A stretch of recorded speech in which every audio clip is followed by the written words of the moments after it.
கொண்டு பாருங்க, எகிப்திலிருந்து கானானுக்கு போகிற வழியிலே கொண்டு போன வனாந்தரத்தில் கொண்டு போனார்கள். அங்க லட்சம் மக்கள் இருக்கிறார்கள். அத்தனை மக்களுக்கும் ஒரு மோசையினாலே, ஒரு மோசையை கொண்டு நம்ம சபையை வச்சுக்கணும் சார். சபையில ஒவ்வொரு குடும்பத்துல ஒவ்வொரு பிரச்சனை வரும், ஒவ்வொருக்கும் ஒரு உடம்பு சரியில்லாத வரும், ஒவ்வொருக்கும் வீட்டுல ஒரு அலுவல் வரும். அங்க போகிறதா இங்க போகிறதா என்று ஒரு மெய்ப்படுத்தா அவ்வளவு கஷ்டமா இருக்கு. அந்த வீட்டுக்கு கூட்டத்துக்கு போறதா, இங்க ஜபிக்க போகிறதா, இவங்களுக்கு பிரச்சனை சொன்னாங்க, அவங்க பஞ்சாயத்துக்கு போனமே, இங்க திரும்பணும், அங்க காதுக்கு என்று சொல்லி இது போல நிறைய அலுவல்கள் சபைக்குள்ள இருக்கும். ஆமானவர்களே சொல்லுங்களேன்.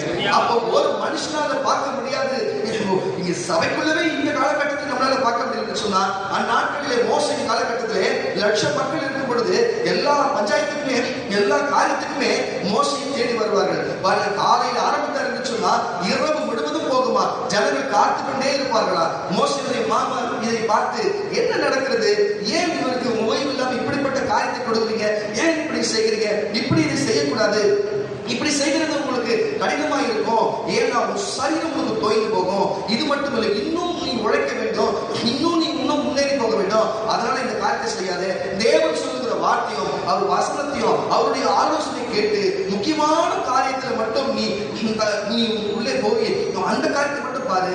இல்லைன்னு சொன்னா 1000 பேருக்கு ஒரு அதிபதியும், 100 பேருக்கு ஒரு அதிபதியும், 50 பேருக்கு ஒரு அதிபதியும், 10 பேருக்கு ஒரு அதிபதியுமா நீ பிரிச்சு கொடுப்பான்னு சொன்னா, அப்போ உனக்கு உன்னுடைய சரீரத்துக்கு அது உனக்கு இளைப்பாறுதலை போல இருக்கும், உனக்கு தோய்ந்து போகிற சூழ்நிலையே வராது. அப்போ உன் சரீரம் பலனடையும். அப்ப நம்ம சரீரம் பலனடைந்தா நம்ம சிந்தனையும் தெளிவா இருக்கும். நம்ம சிந்தனை தெளிவா இருந்தா, நம்ம சிந்தை தெளிவா இருந்தா சரீரமும் தெளிவா இருக்கும். சரீரத்துக்கும் சிந்தனைக்கும் நினைவுக்கும் ஒரே நேர்கோடா இருக்கிறதுனாலே அது சரியில்லைனாலும் சரீரம் சரி இருக்காது, சரீரம் சரியில்லைனாலும் சிந்தனை சரி இருக்காது. அதனால ஒவ்வொரு குழப்பங்களும் வரும். இவ்வளவு மக்களை ஒரு அளவு பாதுகாத்துக் கொள்ள முடியாது என்று சொல்லி ஒரு மாமனார் சொல்லுகிற தீர்க்கதரிசிக்கு ஒரு மாமனார் சொல்லுகிற சூழ்நிலை வருகிறது. யாத்ராகம புஸ்தகம் 18ஆம் அதிகாரம் 18ஆம் வசனம். யாத்ராகம புஸ்தகம் 18ஆம் அதிகாரம் 18ஆம் வசனத்தை வாசிக்க கேட்கலாம். நீரோ உம்மோடு இருக்கிற ஜனங்களும் தோய்ந்து போவீர்கள். எங்கப்பா தோய்ந்து போவீர்கள், தோய்ந்து போவீர்கள். நீரும் உம்மோடு இருக்கிற ஜனங்களும் தோய்ந்து போவீர்கள். இது உமக்கு மிகவும் பாரமான காரியம். இது பாரமான காரியம். நீர் ஒருவராய் அதை செய்ய உம்மாலே கூடாது. இப்பொழுது என் சொல்லை கேளும். உமக்கு ஒரு ஆலோசனை சொல்லுகிறேன். தேவனும் உம்மோடு கூட இருப்பார். கரங்களை தட்டி வரலே சொல்லுவாங்க. இந்த பூமியிலே வாழ்ந்த அவருக்கு முன்பும் சரி அவருக்கு பின்பும் அப்படிப்பட்ட ஒரு வல்லமுள்ள தீர்க்கதரிசி வராத காலகட்டத்திலே வாழ்ந்த தீர்க்கதரிசியா இருந்தாலும் சரி, அவருடைய சரீரம் என்னவாகுமா, தோய்ந்து போகிற சூழ்நிலை வரும். அப்போ அவருக்கும் ஒரு ஆலோசனை தேவைப்படுது. தீர்க்கதரிசியாக அவருக்கும் ஒரு ஆலோசனை தேவைப்படுகிறது.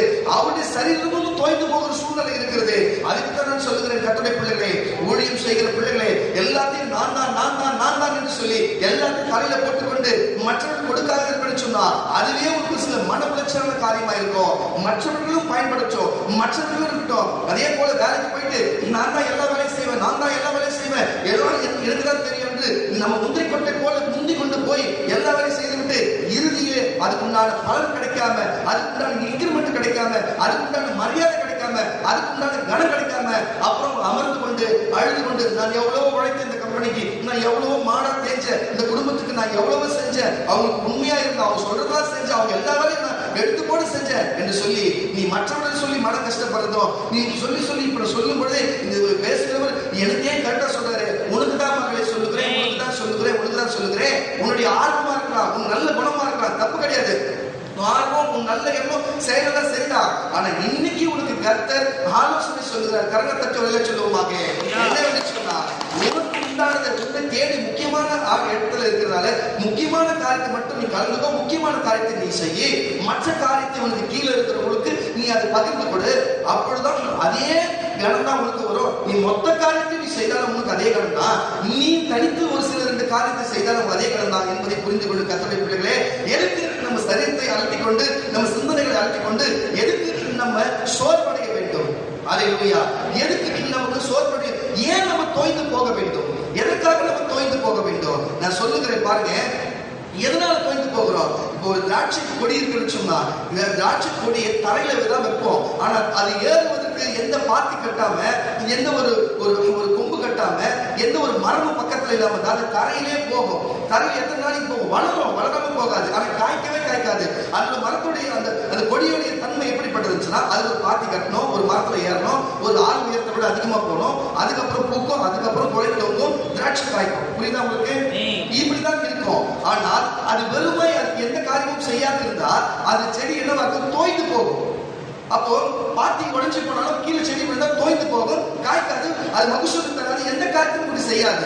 அது போலதான் கேட்டுக்கொண்டிருக்கிற கர்த்தருடைய பிள்ளைகளே, இன்றைக்கு நீங்கள் தோய்ந்து போகிறீன்னு சொன்னா, உனக்கு பாத்தி கட்டாம, உனக்கு குச்சி கட்டாம, உனக்கு பக்கத்துல மரம் இல்லாம நீ தனித்து இருக்கிறது போல இருந்தா, நீ வெயில் உஷ்ணத்தினாலையும் நீ காய்க்காம பூக்காம நீ இன்னைக்கு விருன்னு சொன்னா, உனக்கு அந்த இடத்துல ஆலோசனைகள்ல உனக்கு மேய்ப்பன் இல்லாத ஆடுகள் எப்படி தோய்ந்து போகுமோ, இன்னைக்கு தோய்ந்து போகிற செடி எப்படி ஒரு திராட்சை செடி அதுக்கு பாத்தி கட்டாம அதுக்கு கரெக்டான ஒரு குடிமானம் இல்லாம இருந்தா அது எப்படி இப்படி இருக்கிற செடி வளர்ந்து மேல போகிறது தோய்ந்து தரையில போகுமோ, அது கீழே இருக்கிற எலியோ கீழே இருக்கிற தாவரத்தை சாப்பிடுகிற பட்சங்களோ அதை பட்சத்து போடுவேன்.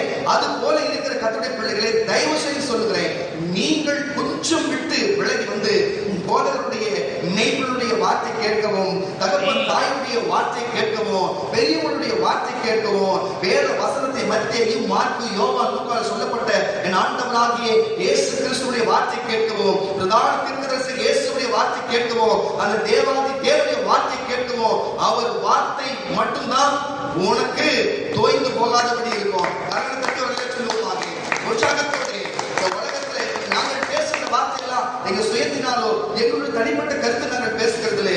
மத்தேயு, மாற்கு, யோவான் மட்டுமல்ல, 66 புஸ்தகத்தில் சொல்லப்பட்ட ஒவ்வொரு வார்த்தையை குறித்து தான் நாங்கள் அதை போதிக்கிறோமே தவிர, இது பேசின வார்த்தை எல்லாமே எழுதின கூட யார் வேணாலும் இருக்கலாம், ஆனா சொன்னது தேவன் ஒருவர் தான். எல்லா வார்த்தையும் தேவனுடைய வார்த்தையா இருக்கிறது. அப்ப தேவனுடைய வார்த்தை கேட்டு ஒரு மனுஷன் நடக்கும் பொழுது அவர் வாழ்க்கையில் எப்பொழுதும் தோய்ந்து போகிறதே இல்லை. மேய்ப்பன் இல்லாத ஆடுகள் தோய்ந்து போகிறது. மேய்ப்பனாக இந்த புஸ்தகம் நமக்கு வேண்ட புஸ்தகம் நமக்கு கொடுக்கப்பட்டிருக்கிறது. இந்த வார்த்தைகள் நமக்கு கொடுக்கப்பட்டிருக்கிறது. இந்த வார்த்தைகள் நமக்குள்ளே கருத்தில் மட்டுமல்ல, நம்ம அதை வாசித்து நம்முடைய இருதயத்துக்குள்ள வைத்தது மட்டுமல்ல, அந்த வார்த்தையின்படி நம்ம நடக்கும் பொழுது நம்ம சரீரம் தோய்ந்து போவதில்லை. ஏன்னா இந்த உலகத்தில் தீர்க்கதரிசியா இருக்கட்டும், வல்லமுள்ள காரியங்களை செய்கிறதா இருக்கட்டும், நீ யாரா இருந்தாலும் சரி, அவங்களுக்கும் சரீரம் தோய்ந்து போக சூழ்நிலை இருக்குது. அவங்களா இருந்தாலும் வார்த்தை கேட்டு நடக்கிற சூழ்நிலை இருக்கிறது. நீங்களா இருந்தாலும், நானா இருந்தாலும், மோசையா இருந்தாலும், ஏன் இயேசுவே இந்த பூமியில வாழ்ந்து தம்முடைய பிதாவுடைய வார்த்தை கேட்டு ஆலோசனை கேட்டு நடந்தார். அல்லேலூயா. அதுதான் சொல்லுகிறேன், வார்த்தை கேட்கும் பொழுது நம்ம வார்த்தை இல்லாத இடத்துல ஜனங்கள் விழுந்து போவார்கள். அப்ப வார்த்தை வேதவசனம் நமக்கு கொடுக்கப்பட்டிருக்கிறது. அந்த வார்த்தையின்படி கேட்டு நடந்தா நம்ம எந்த காரியத்திலும் நம்ம தோய்ந்து போகிறது இல்லை. நம்ம சொல்லுகிற மொழிக்காரனோட வார்த்தையோ மற்றொரு வார்த்தை நமக்கு ஒரு கடினமான காரியமா இருந்தாலும் அது வேத புஸ்தகத்தில் இருக்கா என்று பார்க்கும்போது அப்படி இருந்ததுன்னு சொன்னா கட்டாயம் நம்ம அதை ஏற்றுக்கொண்டு நம்ம இருக்கும் பொழுது நம்ம சரீரம் தோய்ந்து போகிறது இல்லை. கர்ணத்தட்டி வரலே சொல்லுவோமா? எதுக்கு நான் இதை உங்களுக்கு சொல்லுகிறேன்னு சொன்னா, பாருங்க, யோனாவின் காலகட்டத்திலே இப்படி ஒரு காரியம் நடந்தது.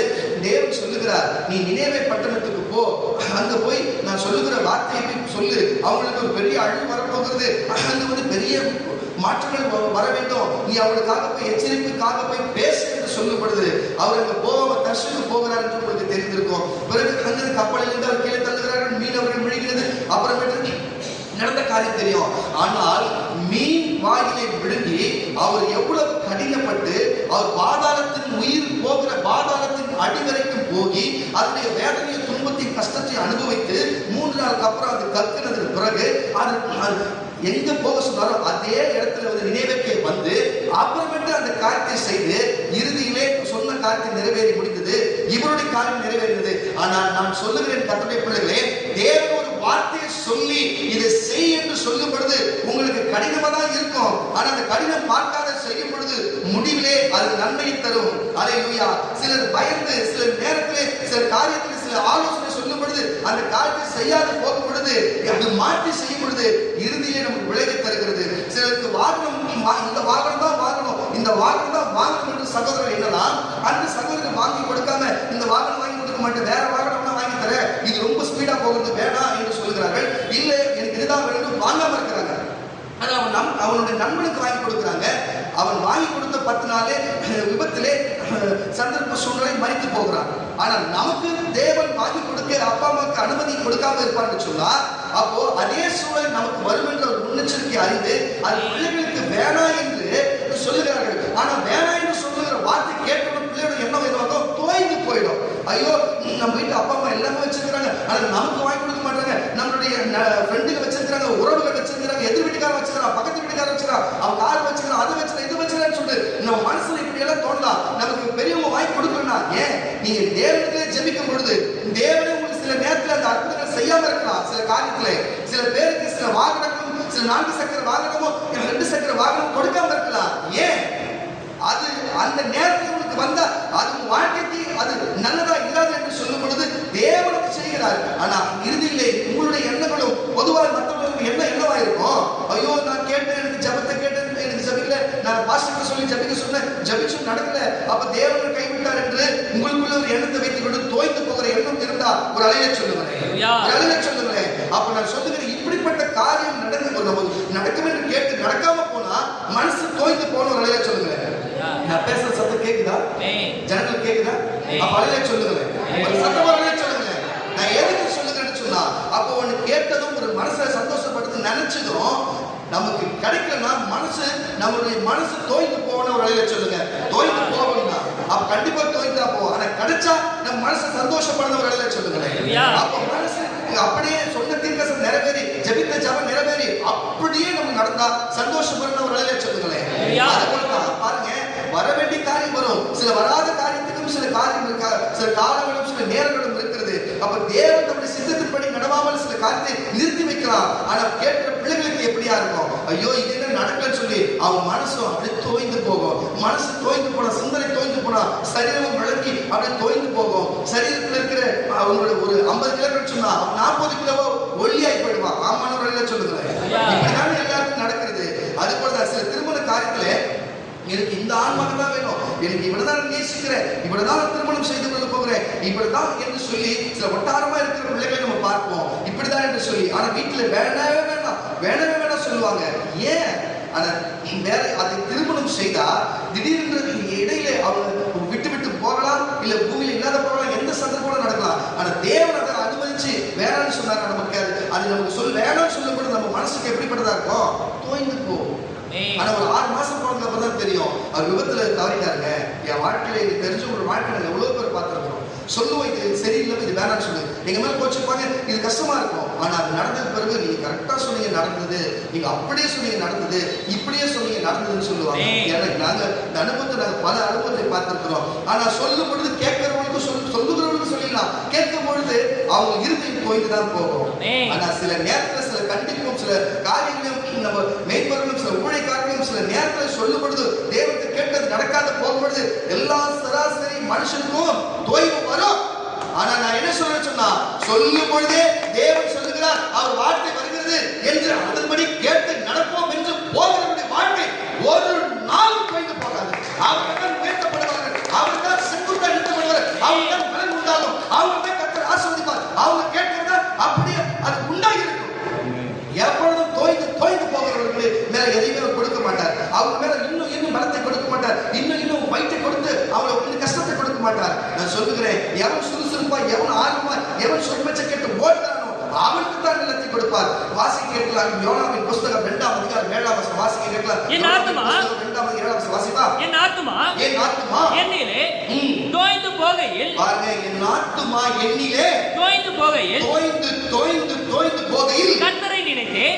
என்னப்பா? கர்த்தரை நினைத்தேன். அப்பொழுது என் விண்ணப்பம் என்னுடைய வேண்டுதல், என் விண்ணப்பம் உமது பரிசுத்த ஆலயத்திலே, பரிசுத்த இந்த ஆலயத்திலே உம்மிடத்திலே வந்து சேர்ந்தது. கரத்தட்டி வரல சொல்லுவோமாக. இதே போல சொல்லும்போது தேவன் சொல்லும் பொழுதே அது தீர்க்கதரிசியா இருக்கட்டும், ஒழிக்காரனா இருக்கட்டும், கர்த்தருக்குள்ளே ஆராதனை செய்கிறவர்களா இருக்கட்டும், சங்கீதம் வாசிக்கிறவர்களா இருக்கட்டும், ஏன் தேவனுக்காக உண்மையா இருக்கிற யாரா இருக்கட்டும், இங்க அமர்ந்திருக்கிற உங்களை பார்த்து கர்த்தர் பேசுகிறார். என்ன சொல்றாருன்னு சொன்னா, நீ யோனாவை போல நினைவுக்கு போல் சொல்லும் பொழுதே நீ போனா கௌரவத்தோடு போயிருக்கலாம். ஆனா நீ தர்ஷுக்கு போய் ஒளிஞ்சுட்டு தேவனுடைய வார்த்தையை கேட்கும்போது கஷ்டமா இருக்குன்னு சொல்லி நீ போனதுனால இறுதியிலே நீ அங்கிருந்து கப்பல்ல தள்ளப்பட்டு நீ உள்ள போய் பாதாளத்துக்குள்ள போய் மீன் வயிற்றுக்குள்ள போய் கஷ்டப்பட்டு வேதனைப்பட்டு தோய்ந்து போய் நீ உன்னுடைய உடல் மெலிந்து தோய்ந்து போய் அந்த நேரத்தில் ஜெபித்து மறுபடியும் மன்னிப்பு கேட்டு திருப்பியும் தேவனை மீட்டு கொண்டு வந்து விடுறது எவ்வளோ நேரம் ஆகுது, தேவையில்லாத காரியமாகுது. எப்படி போனாலும் நீங்க தேவன் ஒரு காரியத்தை சொன்னா நீ போன நினைச்சாலும் சரி, தேவன் நினைச்சதுதான். அப்ப தேவன் நினைக்கிற காரியம் நடக்கும். அதனால தேவனுடைய ஊழியக்காரர்களோ தேவனும் ஒரு காரியத்தை வசனத்தின் மூலியமாவோ இங்க பிரசங்கத்தின் மூலியமாவோ செய்தியின் மூலியமாவோ இல்ல ஒரு தாய் தாப்பனோ இல்ல ஊழியக்காரர் ஒரு ஆலோசனை கொடுத்தாலும் சரி, அதை மீறி செய்வோம் என்று சொன்னா அது அங்க சரிப்பட்டே வராது. சுத்தி வளைச்சு அது எங்க சொன்னாங்களோ அங்கதான் போய் முடியுமே தவிர நம்ம போகிற பாதை அது வீணான பாதை. ஏன்னு சொன்னா தீர்க்கதரிசிக்கே அந்த நிலைமைன்னா அப்ப சராசரி மனுஷர்களுக்கு எந்த நிலையா இருக்கும்? நீங்க புரிஞ்சுங்க.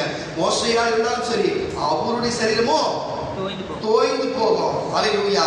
யோனாவா இருந்தாலும் அங்க அவருடைய சரீரமும் தோய்ந்து போகும்.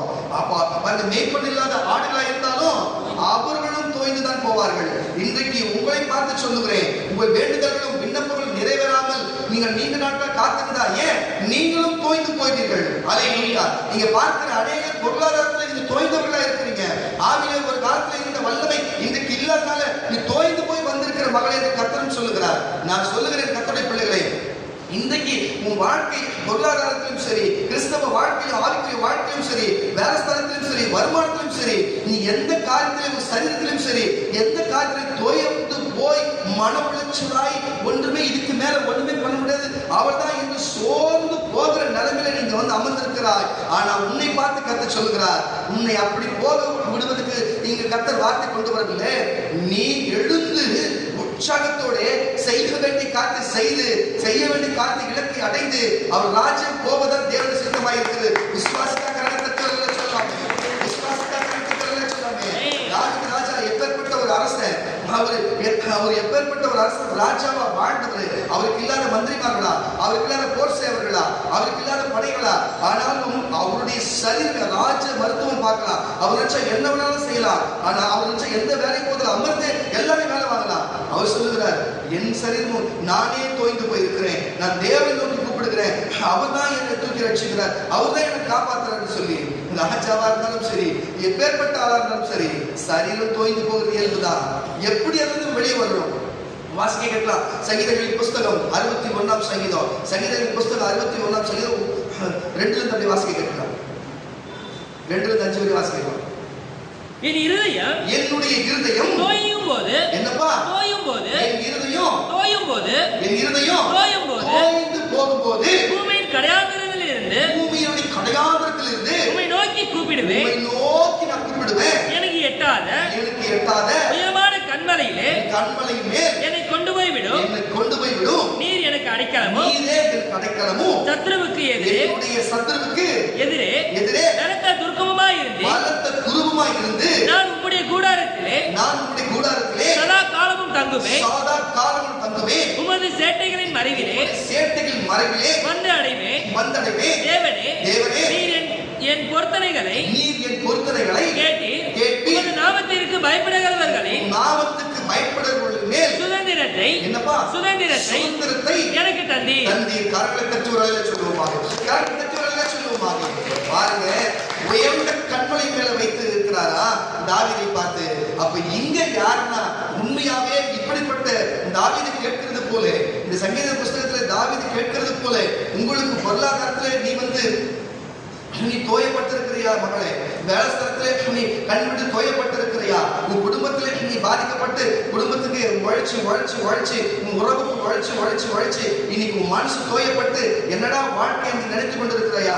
சொல்லும் பொழுதே ஒரு மகளை குறித்து கர்த்தருடைய பரிசுத்தாக சொல்லுகிறார், இந்த மகள் 3 தரம் தற்கொலைக்கு முயற்சி பண்ணியிருக்கிறார் என்று சொல்லி. இப்படிப்பட்ட தற்கொலையின் எண்ணங்களும் இப்படிப்பட்ட மன உளைச்சலும் எங்கிருந்து வருகிறது?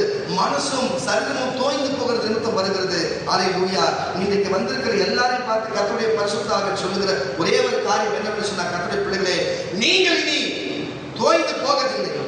இந்த சபை நீ தோய்ந்து போவதில்லை. இந்த ஜனங்கள் நீ தோய்ந்து போவதில்லை.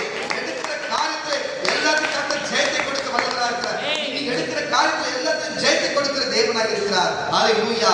ஊழியத்திலே ஆர்வம் தான், ஆனா ஒரு நேரம் செய்யலாம் என்று ஆர்வம் தான். ஆனா கிட்டே வரும் பொழுது அது செய்ய முடியாத சூழ்நிலையா இருக்கிறது. அப்படி தோய்ந்து போகாதே, ஊழியர்கள் தோய்ந்து போகாதே, இறங்கி வந்து செய், நேரத்தை பார்த்து தோய்ந்து போகாதே. வேலைக்கு போயிட்டு வந்து ஐயோ உங்க சரீரமே தோய்ந்து போய் இருக்கிறதே, நான் எப்படி போய் செய்ய பார்க்காதே. தேவன் பலத்தை கொடுக்க வல்லவரா இருக்கிறார். இசைக்கில் பள்ளத்தில் விழுந்த எலும்புகளை நிலை கொண்டதாக்கின தேவன் அவர். அப்படி விழுந்த எலும்புகளை கூட நிலை கொண்டதாக்க முடியும் என்று சொன்னார். ஏன் சரீரத்திலே ரத்தத்திலும் அவர் பலத்தோடு நீ இருக்கும் பொழுது ஏன் உன்னை தோய்ந்து போன உன்னை மறுபடியும் பலப்படுத்த முடியாதா? மறுபடியும் செங்குத்தாக நிறுத்த முடியாதா? இன்னும் உன்னை பலத்தோடு வழிநடத்த முடியாதா? என் தேவனால் முடியும்.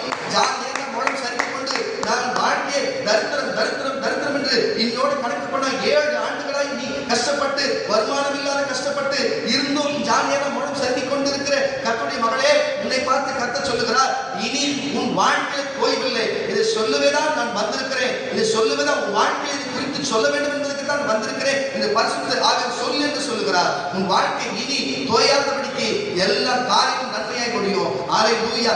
நீ எடுக்கிற காரியங்கள் இனி நன்மையாய் முடியும். கரங்களை தட்டி வரல சொல்லாம. ஹல்லேலூயா. நான் சொல்லுகிறேன், உங்களை குறித்து கர்த்தருடைய வார்த்தை வருதுன்னு சொன்னா மற்றவங்களை பார்க்காதீங்க. தேவனுக்கு மரியாதை கொடுங்க, தேவனை கனப்படுத்து. கரங்களை தட்டி வரல சொல்லுங்க. மற்றவங்க என்ன நினைச்சு பார்க்காதீங்க. வந்திருக்கிறது தேவன், அவருடைய சன்னிதானத்துக்கு வந்திருக்கிறீங்க. அதனால மற்றவங்களை பார்க்கவே கூடாது. நம்ம மற்றவங்களை பார்த்தாவே பண்ண முடியாது. தேவனை தான் பார்க்கணும். நீங்க கை தட்டி சந்தோஷமா நீங்க ஆர்ப்பரிச்சு தேவனை மகிமைப்படுத்துங்க. அவர் உங்களுக்கு சொல்லுகிறதை உங்கள் சரித்தை உற்சாகப்படுத்துவார். அப்ப தாவீதை தேவன் எப்படி அவர் பாருங்க, அவருடைய சரித்துதலுக்கும் அவருடைய போராட்டத்திற்கும் அவர் கஷ்டத்திற்கும் தோய்ந்து போகிற எந்த காரியமா இருந்தாலும் அவர்கள் உயர்த்தி கண்மலையை வைத்த தேவன் இன்றைக்கு அதே கண்மலையாக கிறிஸ்து இந்த சபையில் இருக்கிறபடினாலே, அவர் இங்க உலா வருகிறபடினாலே, உன்னையும் யாரும் தொடாதபடிக்கு, எந்த வேட்ட விழுதும் தொடாதபடிக்கு, எந்த வேட்ட விழுதும் உன்னை பட்சித்து போடாதபடிக்கு உன்னை கண்மலை மேல பாருங்க, மேற்பந்தா உயரத்தில் உட்கார்ந்து கீழே இருக்கிற ஆடுகளை மேய்க்க பார்த்து கொண்டிருப்பாரு. ஆனா இங்க கொஞ்சம் வித்தியாசம். ஆடுகளே கண்மலை மேல இருக்கும். ஹல்லேலூயா. ஆடுகளே மந்தையே கண்மலை மேல இருக்கும். கண்மல் மேல் இருக்கிற புல்களை மேயும். ஹல்லேலூயா. அங்க எந்த வேட்ட விலங்கும் எந்த காரியங்களும் அங்க வராது. ஏன்னு சொன்னா அவர் சாதா கண்மலை இல்ல, கண்மலையாகி கிறிஸ்து அவருடைய கரத்தின் வெடிப்பிலே நம்மளை தாங்கி நடத்துகிற தேவனாக இருக்கிறார். இனி உன் வாழ்க்கை தோய்ந்து போவதில்லை. அன்றைக்கு பாருங்க, மோசேயுடைய சரியா தோய்ந்து போக அவங்க மாமாவை அனுப்பி அவருக்கு ஒரு ஆலோசனை கொடுத்து இன்றைக்கு அந்த அரசியலை பயன்படுத்துகிற அளவுக்கு ஒரு நுணுக்கு மறுபடிச்ச நேரத்தில் இன்னைக்கு அரசியல் நடக்குன்னு சொன்னா அன்றைக்கு மோசையோட மாமனா சொன்ன வார்த்தை இன்னைக்கு அரசியல் என்ற பெயரில் நடத்தி கொண்டிருக்கிறாங்க. இல்லைன்னு சொன்னா ஒரு தலைவரால எல்லாத்தையும் போய் பார்த்து கொள்ள முடியாது. அங்கவே கிளை கிளையாய் அனுபவிச்சு மாற்றிதான் இப்படி நடத்த முடியும். அது போல கர்த்தருடைய பிள்ளைகளே, இன்றைக்கு ஒரே ஆளால எல்லா காரியத்தையும் செய்ய முடியாது. உன் குடும்பத்தை ஒரே ஆள் செய்ய முடியாது. ஏன் வேற யார் மேலே நாங்களும் செஞ்சாலும் நீ கஷ்டப்படாத. உன் கூட இயேசு வருவார். ஹல்லேலூயா. உன் கூட இயேசு வருவார். ஒருத்தர் ஒரு வேலை செய்யும்போது கஷ்டமா இருக்கும், கூட இன்னொருவர் இருந்தா உன் சரீரம் தோய்ந்து போகாது. உன் சரீரம் தோய்ந்து போகாது. ஏன்னு சொன்னா இயேசு உனக்கு ஒத்தாசை பண்ணுகிறவராக இருக்கிறார். ஹல்லேலூயா. காலம் சமீபத்தில் இருக்கிறபடினாலே அறுவடை மிகுதியோ ஆட்களோ கொஞ்சம் என்று சொல்லுகிறாரு. வருகிற காலம் ரொம்ப கொடியதான காலமாக இருக்கிறபடினாலே அநேக மாற்றங்களும் அநேக வித்தியாசமான காரியங்கள் மாற இந்த உலகத்திலே சீர்தோஷ நிலை மாறி என்னென்ன வித்தியாசமான காரியம் நடக்கும் என்று தேவன் அநேக காரியத்தை சொல்லி இருக்கிறாரு. தயவு செய்து சொல்லுகிற இந்த வார்த்தையை அறுப்பு மிகுதி ஆட்களை கொஞ்சம் பாருங்க, இந்த ஆடு மந்தையில் இருக்கிற ஆடுகள் வந்து மேய்ப்பன் இல்லாதனால தோய்ந்து போகிறது போல தோய்ந்து போகிறார்கள் அப்படி என்று சொல்லி அவர் மேல் மனதிருக்கிற தேவன் இன்றைக்கு உங்களை பார்த்து, உன் இருதயத்தில் இருக்கிற கவலையை பார்த்து, உன் குடும்பத்தை பார்த்து, உன் குடும்பத்தில் இருக்கிற வேதனைகளை பார்த்து, உன் தேவையை பார்த்து இன்னைக்கு மனதுருகி இப்படிப்பட்ட காரியத்தை பேசுகிறார். தயவு செய்து அவர் பேசும் பொழுதே எப்படி யோனா கேளாத போய் கஷ்டப்பட்டார், அது பண்ணாம இன்னைக்கு யோனாக்கு சொல்லுகிறது போல இன்னைக்கு உங்களுக்கு சொல்லுகிறார். சொல்லும் பொழுதே நான் கேட்டு நடக்கிறேன், சபைக்கு கேட்டு நடக்கிறேன். இனிமே எல்லாரும் போய் பார்த்து சொல்லுகிறேன், நீங்கள் உங்களுக்கு அநேகருக்கு ஜெபம் குறைவாக இருக்கிறது. ஒழுங்கா தினந்தோறும் ஒரு மணி நேரம் ஜெபிப்பீர்களாக கரணத்தை விட சொல்லுவேன். இனிமே வந்து ஒழுங்கா ஜெபிங்க, ஒழுங்கா வேதத்தை வாசிங்க, சபை கூடுதலை விட்டுட ஒழுங்கா சபைக்கு வாங்க. எந்த காரியம் நடக்கிறது செஞ்சாலும் ஊழியக்காரர்கள் பார்த்து சொல்லி செய்யுங்க. இந்த 4 காரியத்தையும் நீங்க செய்வீங்கன்னு சொன்னா நீங்க தான் மேய்ப்பன் இருக்கிற ஆடுகள். மேய்ப்பன் உள்ள நல்ல மேய்ப்பன் உள்ள அந்த மேய்ப்பன் உள்ள நல்ல மந்தையில் இருக்கிற ஆடுகளா இருக்கீங்க. உங்களுக்கு எந்த சேதமும் இருக்காது. அம்மா கொண்டு போய் விடுவார். நீங்க செழிப்பா இருப்பீங்க, ஒழுமையா இருப்பீங்க, ஆசீர்வாதமா பாதுகாப்பா இருப்பீங்க. நீங்க சில பேர் சபைக்கு கரெக்டா வருவீங்க, ஆனா வேலை வாசிக்க மாட்டீங்க. சில பேர் கரெக்டா வருவீங்க, வேலை வாசிப்பீங்க, ஆனா வீட்டுல போய் ஜெபம் பண்ண மாட்டீங்க கரெக்டா. ஏன்னா உங்களுக்கு வேலைக்கு போயிடுவீங்க. வேலை இருக்குதோ இல்லையாதோ போதோ, அது ரெண்டாவது பட்சம். ஒழுங்கா ஒரு நாளைக்கு 1 மணி நேரமாச்சு ஜெபிக்க வேணும். நீங்க கட்டாயம் ஒரு நாளைக்கு ஒரு 2-3 அதிகாரம் வேதம் வாசிக்க வேணும். சபை கூடுதல் வாரந்தோறும் கொடுக்கிற முடிஞ்ச வரைக்கும் என்னென்ன கூட்டம் நடக்கிற கலந்து கொள்ள வேணும். எந்த நல்லது கெட்டது வந்தாலும் அது ஊழியக்காரர்கிட்ட சொல்லி ஒரு ஆலோசனை கேட்டு செய்ய வேணும். நம்ம தன்னிச்சையா எதுவும் செய்யக்கூடாது. நம்ம வேற பெரியவங்க இருக்கிறாங்க, பெரியவங்க சொல்றதை கேட்டு நடக்கணும். வயசுல மூத்தவங்கள அனுபவத்திலேயோ சரி, ஆவிக்குரிய காலத்துல மூத்தவங்களை சொல் பேச்ச கேட்கணும். நீங்க வயது சின்ன பிள்ளைகள் எப்படி சொன்னா, உங்க தாய் தப்ப பேச்சு கேளுங்க. கர்த்தருடைய பிள்ளைகளே, சகோதரிகளே, நீங்க தாய் தப்ப பேச்சு கேளுங்க. பெரியவர்களே, நீங்க எல்லாரும் ஊழியக்கார பேச்சு கேளுங்க. யாரா இருந்தாலும் சரி, மூத்தவங்களுடைய பேச்சை, அவங்களோட அனுபவத்தை கேட்டு நடங்க. உங்களுக்கு முன்னாடி அவங்க போய் பட்டிருக்கிற அநேக வழிகளையும் அநேக வழிகளையும் பாடுகளையும் அவங்க தோய்ந்து போய் அவதிப்பட்டது தெரிஞ்சு அந்த அனுபவத்தை சொல்லும் பொழுது நீங்க கேட்கும் பொழுது உங்களுக்கு அது அனுபவமா இருக்கும். ஏன்னு சொன்னா, நினைவு பட்டணத்துக்கு போன்னு சொன்னா தர்ஷுக்கு போய் யோனாவுடைய காரியம் என்ன நடந்ததுன்னு சொல்லி நம்ம அதே மாதிரி அனுபவிக்க வேண்டிய அவசியம் இல்லை. நம்ம முன்னோர் தீர்க்கதரிசி அனுபவிச்சிருக்கிறாரு, நம்ம புரிஞ்சுக்கணும். மோசைக்கு இப்படி தோய்ந்து போற சூழ்நிலை வரும்பொழுது அவர் மாமனார் இப்படிப்பட்ட வார்த்தை சொல்லி அவர் தேர்ச்சிருக்கிறாரு, நம்ம புரிஞ்சுக்கொள்ள வேணும். தாவீது இப்படிப்பட்ட தோய்ந்து போன சூழ்நிலையிலே தேவனை பார்த்து என் கண்மலையே என்று சொல்லி அவர் கேட்டபடினாலே தேவன் இறங்கி அவர் அப்படி கண்மலை மேல் வைத்தபடினாலே இன்றைக்கு அவர் 40 ஆண்டுகள் ராஜாவை அரசாண்டு அவங்க வம்சமே அரசாண்டு படிக்கு ஒரு காரியம் நடக்கும் என்று சொன்னா, ஏன்னு சொன்னா தேவனுடைய வார்த்தை கேட்டு நடந்தபடினாலே இன்றைக்கு நான் சொல்லுகிறேன். இன்றைக்கு இதுக்கு முன்னாடி நேற்று வரைக்கும் என்னவோ, இந்த நிமிஷம் வரைக்கும் என்னவோ, இந்த நேரத்தில் அமர்ந்திருக்கிற ஒரு வார்த்தை இனிமேல் அந்த சரீர பிரகம் தோய்ந்து போகக்கூடாது, ஆவின் பிரகம் தோய்ந்து போகக்கூடாது, இனிமேல் எதுவுமே தோய்ந்து கூடாது. எல்லாத்துலயும் வெற்றி கொடுக்கணும். தேவன் நம்ம வெற்றி கொடுப்பாரு. இன்னைக்கு பதில் நமக்கு இருக்குன்னு சொல்லி விசுவாசிச்சா பார்த்து இந்த வார்த்தை எரேமியா எழுதின தீர்க்கதரிசன புஸ்தகம் 31ஆம் அதிகாரம், எரேமியா எழுதின தீர்க்கதரிசன புஸ்தகம் 31ஆம் அதிகாரம் 12ஆம் வசனம் 14 வரையும் வாசிக்க கேட்கலாம். 12ஆம் வசனம் 14 வரையும் பாருங்க. இஸ்ரவேல் மக்கள் அவர்கள் தேவனுடைய வார்த்தை கேட்டு கேளாமல் தோய்ந்து போய் ரொம்ப கஷ்டப்பட்டு சின்ன பின்னமாகி அவர்கள் வேலைப்பட்டு நொறுக்கப்பட்டு நிமித்தம் தீர்க்கதரிசியுடைய வார்த்தை கேட்டு மறுபடியும் மனம் திரும்பி அவர் வார்த்தை கேட்டு நடக்கும் பொழுது அவர் தோய்ந்து போனவர்களுக்கு என்னெல்லாம் தேவன் கொடுக்க போகிறார் வாசிக்க கேட்கலாம். அவர்கள் வந்து சீயோனின் உச்சியிலே கெம்பீரித்து, பாருங்க, சீயோன் உச்சியிலே அவர்கள் கெம்பீரித்து கர்த்தர் அருளும் கோதுமையும் திராட்சரசம் எண்ணெய் ஆட்டுக்குட்டிகள் கன்றுக்குட்டிகள் என்பவர்களாகிய இந்த நன்மைகளுக்காக ஓடி வருவார்கள். இவர்கள் ஓடி வருவார்கள். அவர்களுடைய ஆத்துமா நீர் பாய்ச்சலான தோட்டத்தில் தோட்டம் போல் இருக்கும். நீர் பாய்ச்சலான தோட்டத்தை போல் இருக்கும். அவர்கள் இனி தோய்ந்து போவதில்லை.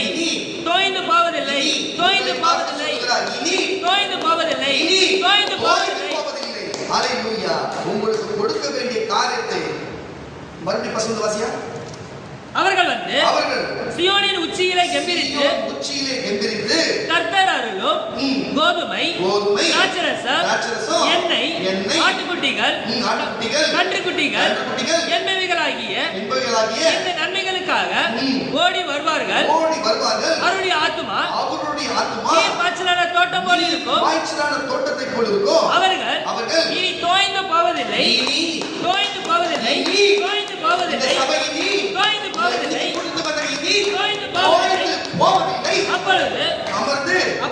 அப்பொழுது கன்னிகைகளும் வாலிபரும் முதியோரும் கூட ஆனந்த களிப்பாய் மகிழ்வார்கள். சந்தோஷமாய் மகிழ்வார்கள். நான் அவர்கள் துக்கத்தை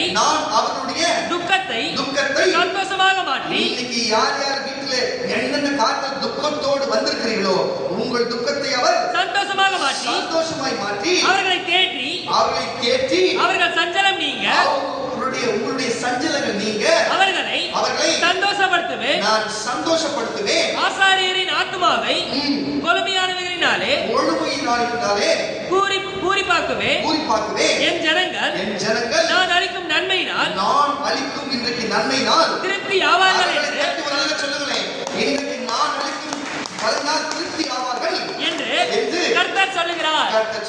நான் அருள்ராஜ் தீர்க்கதரிசி சொல்லுங்க, ஊழியக்காரன் சொல்ல கர்த்தர் சொல்லுகிறார், அவரே இருக்கிறார்.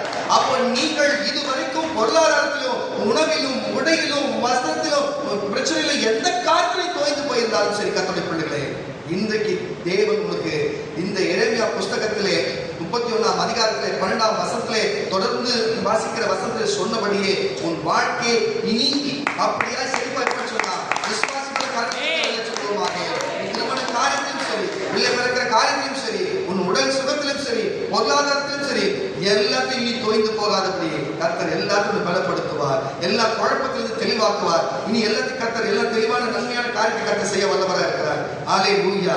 எல்லா காரியத்தையும் கர்த்தர் நன்மையான காரியத்தை உங்களுக்கு செய்ய வல்லமுள்ள தேவனாக இருக்கிறார். ஹல்லேலூயா. நீங்கள் இனி தோய்ந்து போவதில்லை. இனி நீங்கள் தோய்ந்து போவதில்லை. இனி நீங்கள் தோய்ந்து போவதில்லை. தோய்ந்து போகிற காரியம் இனி உங்கள் வாழ்க்கையிலே அப்படிப்பட்ட காரியம் எதுவும் நடப்பதில்லை. ஹல்லேலூயா.